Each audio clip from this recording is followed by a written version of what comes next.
గత 2 నెలలుగా మా పార్టీ వర్కింగ్ ప్రెసిడెంట్ కేటీఆర్ గారి పైన ఈ రాష్ట్ర ప్రభుత్వం, ముఖ్యంగా కాంగ్రెస్ ప్రభుత్వం, రేవంత్ రెడ్డి ప్రభుత్వం కక్ష సాధింపుగా ఏదో ఒక కేసు పెట్టాలి, ఆ కేసు పెట్టి తద్వారా ఒక శునకానందం పొందాలి అని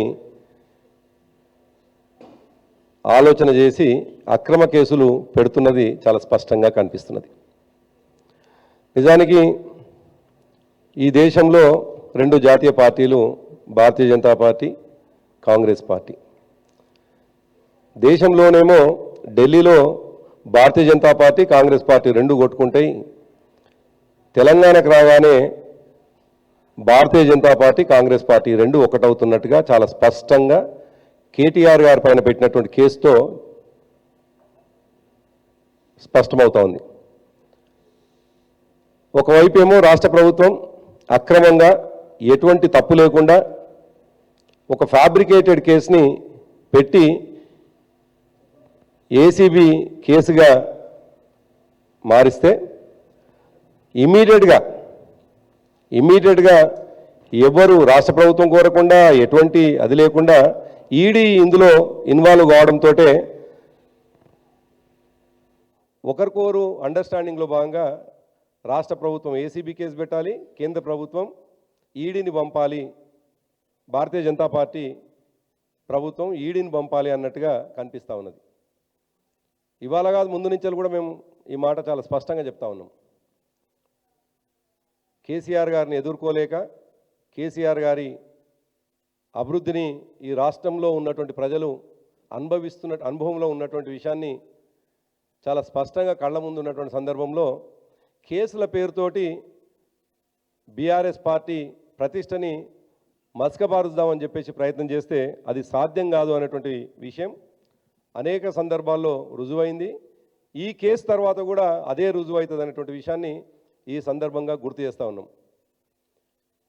ఈ కేసులో ఎటువంటి అవినీతి జరగలేదు అనేటువంటి విషయం ముందు నుండి, ఎప్పుడైతే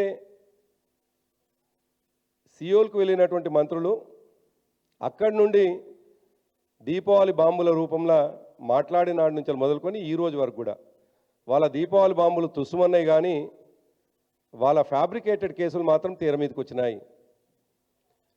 సియోల్ నుండి మొదలుకొని ఈ రోజు వరకు కూడా ఈ రాష్ట్రంలో మా కేటీఆర్ గారి పైన, మా పార్టీ వర్కింగ్ ప్రెసిడెంట్ గారి పైన ఒక అక్రమ కేసుని ఎట్లన్నా చేసి పెట్టాలి, తద్వారా కక్ష సాధింపుగా జైలుకు పంపించాలనేటువంటి ఒక దుర్మార్గమైనటువంటి ఆలోచన రాష్ట్ర ప్రభుత్వం చేస్తున్నది కళ్ళకు కనిపిస్తున్నటువంటి సత్యం.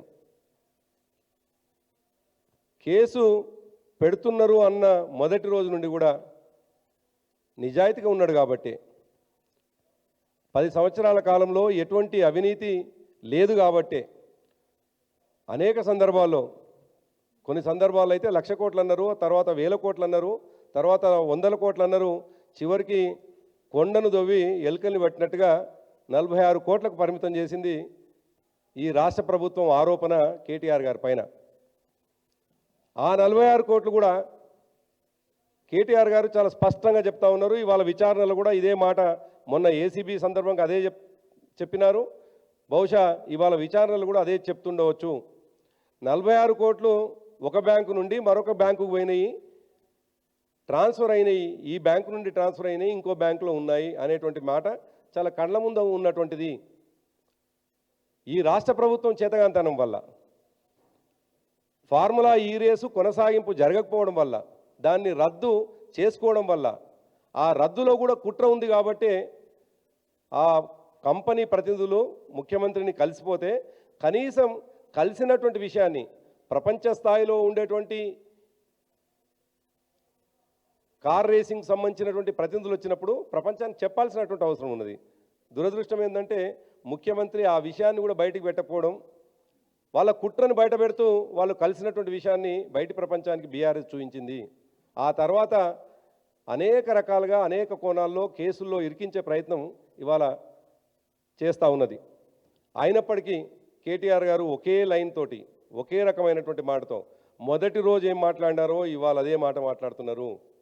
అది కూడా ధైర్యంగా, ఏ విషయాల్ని ఎక్కడ దాచకుండా జరిగినటువంటి ట్రాన్సాక్షను కళ్ళ ముందు ఎక్కడుందో కనిపిస్తున్నటువంటి సందర్భంలో పంపింది వాస్తవమే, ఆనాడు ఎన్నికల ముందు చేసినటువంటి ఆ ట్రాన్సాక్షన్ కారణం ఒకటి ప్రపంచ పటంలో ముఖ్యంగా ఈ దేశంలోనే తెలంగాణ నెంబర్ 1గా ఉండాలి, ప్రపంచ స్థాయిలో ఉన్నటువంటి అనేక దేశాలు పోటీపడ్డా కానీ తెలంగాణకే ఈ కార్ రేసింగ్ వచ్చింది అని అంటేనే అది కేటీఆర్ గారి కృషి వల్ల అనేటువంటి విషయం ప్రపంచానికి ఇప్పటికి తెలిసింది.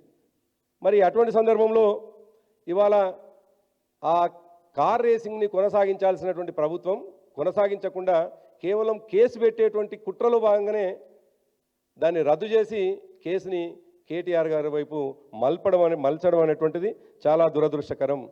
మరి ఇటువంటి సందర్భంలో నిజానికి విచారణ చేయాల్సింది ఏసీబీ కావచ్చు, లేదు వారి ప్రోద్బలంతోటో, లేదు భారతీయ జనతా పార్టీ నాయకుల ప్రోద్బలంతో కేంద్ర ప్రభుత్వం ద్వారా ఇవాళ ఈడీ ఎంటర్ అయినటువంటి సందర్భంలో విచారణ చేయాల్సింది ఏసీబీ ఈడీ అయితే దురదృష్టం ఈ రాష్ట్రంలో ఉన్నటువంటి మంత్రులే విచారణ చేస్తున్నట్టు కనిపిస్తూ ఉన్నది.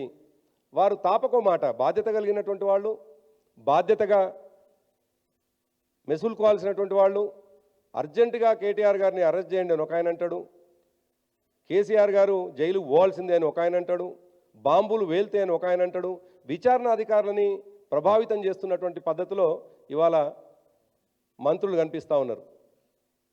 ఇంకో పక్క దురదృష్టం ఏంటంటే కొన్ని ఛానళ్ళు మాత్రమే వారే ప్రాసిక్యూషన్ చేస్తున్నట్టుగా, అసలు అందులోనే ఉండి ఒక ఆఫీసర్ లాగా ఇవాళ సమాజాన్ని పక్కదారి పట్టించేటువంటి పద్ధతిలో ప్రశ్నలతో ఉక్కిరిబిక్కిరి చేస్తున్నారని ఒక ఛానలు, ప్రశ్నలతో కేటీఆర్ గారు ఉక్కిరిబిక్కిరి అవుతుండ్రని మరొకరు.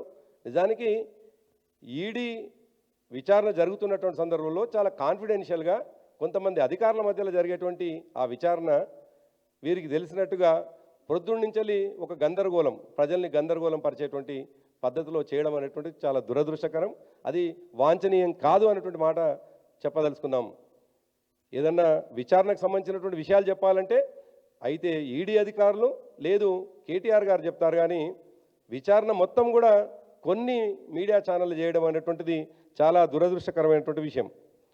మరి ఇటువంటి సందర్భంలో మా నాయకుడు తప్పకుండా నిజాయితీగా ఉన్నాడు కాబట్టి ఎటువంటి కేసుకైనా భయపడకుండా ఏ విచారణ చేసినా నేను హాజరవుతానని చెప్పేసి ధైర్యంగా మొన్న 9వ తారీఖు నాడు ఏసీబీ కేసు కావచ్చు, ఇవాళ ఈడీ కేసుకు అటెండ్ అవుతున్నటువంటి సందర్భంలో తప్పకుండా మా నాయకుడు పోతున్నప్పుడు మా క్యాడర్ అంతా కూడా తప్పకుండా పోతుంది.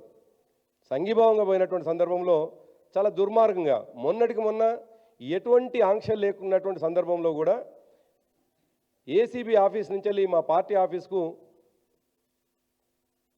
కారులో కేటీఆర్ గారు వస్తే వారి కారు వెంట కొంతమంది నాయకులు వస్తే వారి మీద అక్రమంగా కేసులు పెట్టడం అనేటువంటిది కక్ష సాధింపులో భాగము అనేటువంటి విషయం చాలా స్పష్టంగా కనిపిస్తూ ఉన్నది. కేటీఆర్ గారి మీద కేసు పెట్టడం, వారితో పాటు ఆయన కారులో కూర్చుంటే వారి మీద పెట్టడం, వారితో పాటు మా నాయకుల మీద పెట్టడం అనేటువంటిది చాలా దుర్మార్గమైనటువంటి చర్య.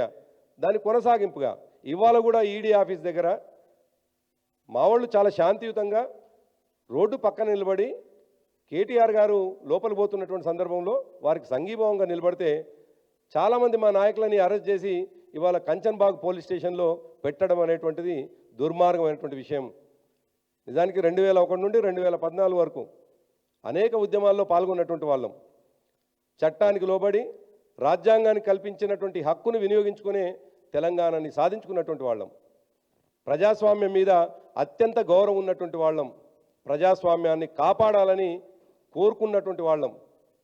ఎట్టి పరిస్థితుల్లో కూడా ఈ రాష్ట్రం పోరాటం చేస్తే వచ్చినటువంటి రాష్ట్రం, ఈ రాష్ట్రం దురదృష్టం ఇవాళ దుర్మార్గుల చేతికి పోవచ్చు, కానీ ఇది అధోగతి పాలు కావద్దు అని కోరుకుంటున్నటువంటి వాళ్ళం. కాబట్టి ఎట్టి పరిస్థితుల విధ్వంసం వైపో, ఎట్టి పరిస్థితుల్లో కూడా గొడవల వైపో ఉసిగొల్పేటువంటి పార్టీ కాదు బీఆర్ఎస్ పార్టీ అనేటువంటి విషయాన్ని మర్చిపోయి ఈ ప్రభుత్వం కావచ్చు, ముఖ్యంగా కొంతమంది పోలీస్ అధికారులు అతి ఉత్సాహం ప్రదర్శించి మా వాళ్ళని అరెస్ట్ చేయడం చాలా దుర్మార్గమైన చర్య. వెంటనే అరెస్ట్ చేసినటువంటి మా నాయకులని వదిలిపెట్టాల్సిందిగా డిమాండ్ చేస్తూ కేటీఆర్ గారి పైన ఇష్టం వచ్చినట్టుగా స్పెక్యులేట్ చేస్తున్నటువంటి వాళ్ళు కావచ్చు, విచారణ తామే చేస్తున్నట్టుగా తామే విచారణ అధికారులుగా భావిస్తున్నటువంటి కొంతమంది కాంగ్రెస్ పార్టీ నాయకులు కావచ్చు, విచారణ అధికారుల మీద ప్రభావితం చేసే పద్ధతిలో మాట్లాడుతున్నటువంటి వారు కావచ్చు, ఇది మానుకోవాలని చెప్పేసి డిమాండ్ చేస్తూ ఈ కేసు నిజం నిగ్గుదేలేంత వరకు కూడా తప్పకుండా కేటీఆర్ గారు మొదటి రోజు ఏమైతే మాట్లాడినారో చివరి రోజు వరకు కూడా అదే విధంగా చట్టానికి లోబడి రాజ్యాంగం కల్పించినటువంటి హక్కుని వినియోగించుకొని మరి కేసు విచారణకు సహకరిస్తారు. కేటీఆర్ గారు వెంట తప్పకుండా ఎంటైర్ మా పార్టీ బీఆర్ఎస్ పార్టీ 72 లక్షల మంది సైనికులు ఉంటారు అనేటువంటి విషయాన్ని ఈ సందర్భంగా గుర్తు చేస్తా ఉన్నాం.